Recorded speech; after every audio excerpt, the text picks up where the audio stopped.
Добрый день! Сёння мы на вулицах Слоніма даведаліся, як добра людзі валодаюць беларускай мовай. І перакладзем на расійскую слова фіранкі.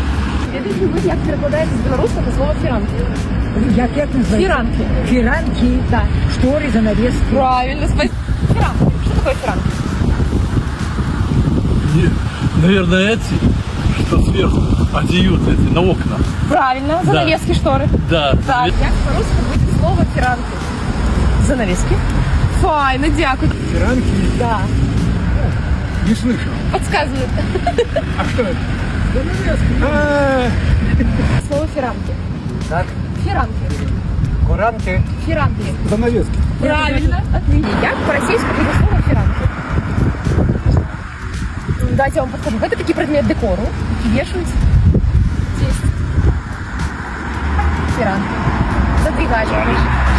Так, так. У нас сегодня день освіти белорусской мовы. Готовим людей. Як буде по-российски слово фиранки.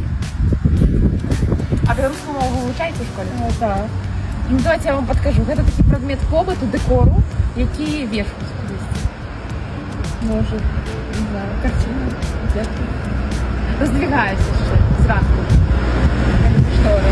Правильно, ребята. Что ж, я лечу, что жихары города Слоніма выдатно справились с поставленной задачей.